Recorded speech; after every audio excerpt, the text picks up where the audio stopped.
Ahead in the bulletin, Retro Black Rifles, breaking rank. New character rig in development.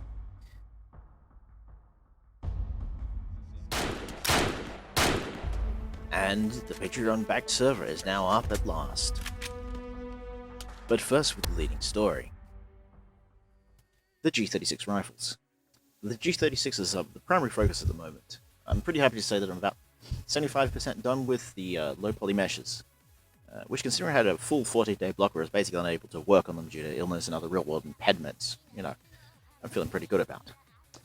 So the 75% we were talking about so far means all the mechanical parts of the base G36, 36K, 36C rifles, and all common parts to that. The factory furniture in all three lengths, the Knight's Armament RAS foregrips in the three lengths, the Knight's Armament optic mounts and iron sights, the Hensoldt Wetzlar G36 dual optic system, and by extension the 36E's single optic unit, which is effectively the same minus the red dot, and the low-profile modernized 36C rail. Really, all that's left now is the 36V or KV rail system, the old G36C sight system, the one with the ring optic and the flip-up backup sight, the IDZ stock, and the fictionalized G36 MLIC midlife improvement caseless gear, which is going to be a magazine and the magazine well to go with it. Basically to bring it in with the Arma 3 cannon. Somebody asked about it and I thought that was a cool idea, so I'm doing it. At some point I was considering looking at Shellfire and B&T rail systems as well, but they're a bit redundant, at least for initial release, and I got more important things to finish that bring something more to the table than them. But yeah, there's a lot of functional detail going into these that should transfer over into the game. Things like the gas op rod being separated for the sake of being able to be animated, magazine spring and follower, because the transparent mags let you see all the rounds, so there's going to be rounds inside it, and having those things expand and compress with the state of the magazine is totally something that Arma can do, and something that I'd like to do with Arma. Modeling the parts, modeling separate parts separately as much as practically possible.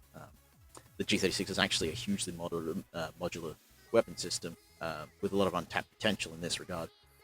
You should be seeing some nice-ish development renders for the system, and as you can see, this sort of detail pays off. I'll put a link in the description if you'd like to see spend more time perusing the images. Obviously, baking, texturing to go, as well as animation and getting it all in-game. That's all going up in the next few weeks. When it gets to the point that these are coming up to texturing, as I've been outlining earlier in the month, I'm going to start up the Remington ACRs. As like the G36s, they're modular and simple design to work with, and I can get through them pretty quickly. And unless I get a real chronic whooping cough, the ETA on both will probably be late October, possibly early November. With these two done, then it's onto the MG3 and possibly the MG42 because it's basically identical. As alluded to before, I've had a couple of weeks in the last month where I was occupied. Part of it with flu, part wedding, part some other stuff. Wasn't really able to get decent sessions with 3ds Max during that time. The time wasn't wasted, however. I was actually able to turn out something I honestly wouldn't have done otherwise. So I've been asked on occasion, actually repeatedly, to do more mainstream AR-15s, and I haven't done so, mainly not to contribute to the oversupply of M4s and M16s. Specifically, though, the 7th Cav guys, who are responsible for, among other things, the Mogadishu terrain, and Delta Hawk, who is making the fantastic-looking 80s and 90s era US Forces mod, for some 90s era US rifles. And actually, considering I had the actual resources to more or less do this, and just sitting around in the AR-15 pack in some form, I've actually got that done. Additionally, I haven't actually formally agreed to either of them or told them that this is happening, so I guess this is me sort of semi-formally agreeing that, yeah, I'm doing this for them.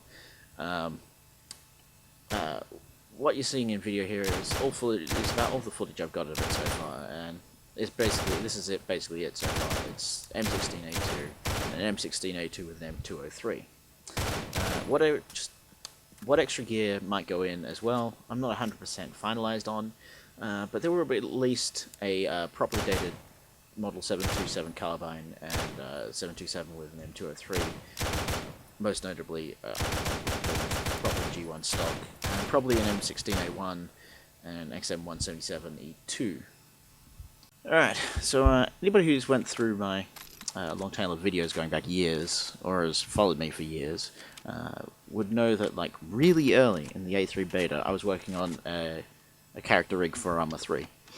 It was a source of frustration, to put it mildly, considering how close I got with it and how disastrous the end effect was. Well, recently I reopened it, and with a little knowledge I've acquired since, including how Max exports FBX, how Object Builder imports FBX, and some other stuff, I actually got myself a very nice new animation rig built out of that. One, most importantly, with a rigged character to get my bearings and proportions with.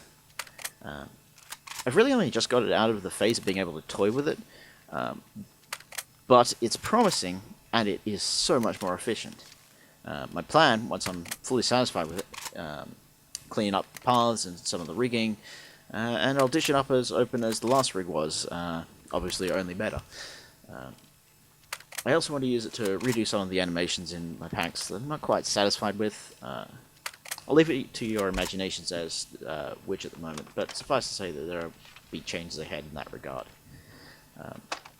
So far, all I've got here is the RHS Dragonov animations which I'm working on, which should be coming in an upcoming version.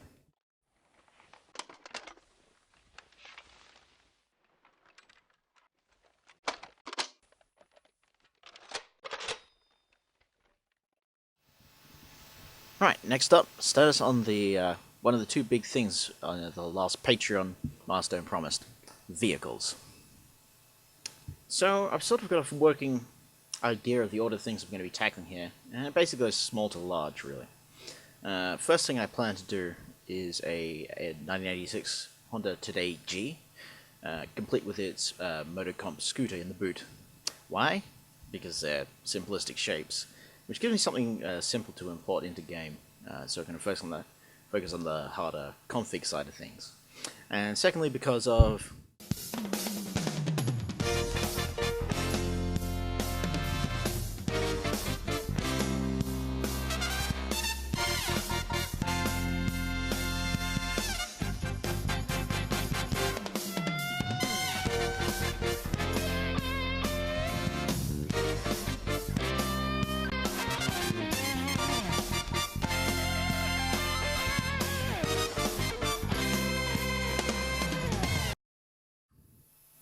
that.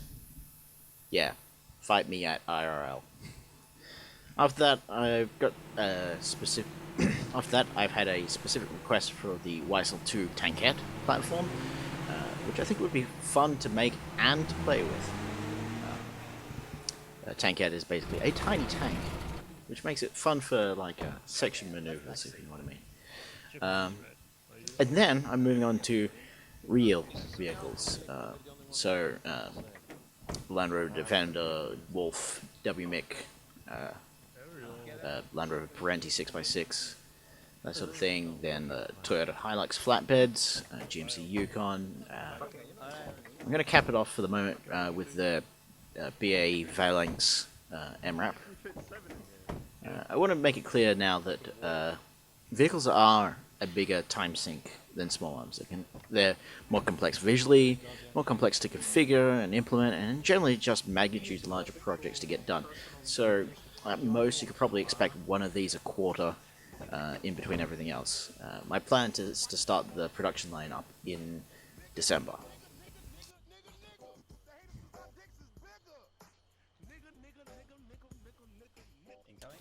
And finally, here's the news that everybody's waiting for. The Patreon-powered test server is now open for business.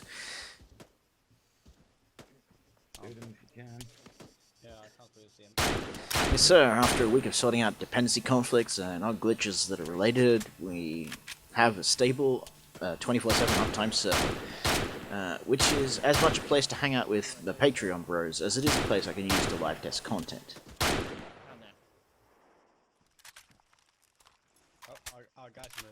At the moment, we've pretty much only got one game mode beyond the defaults, and that is Warlords.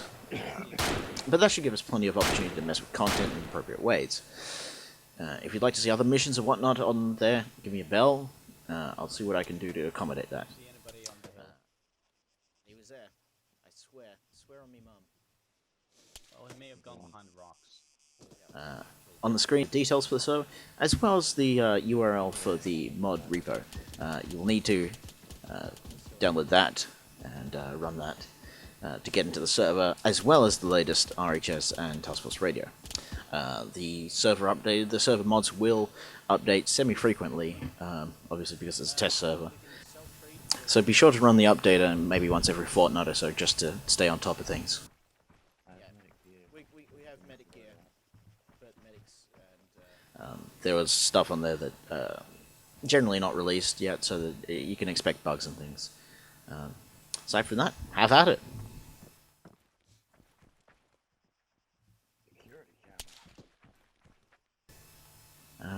And that concludes the HLCMods Bulletin. Join me next week when I have a stroke and fall down the stairs.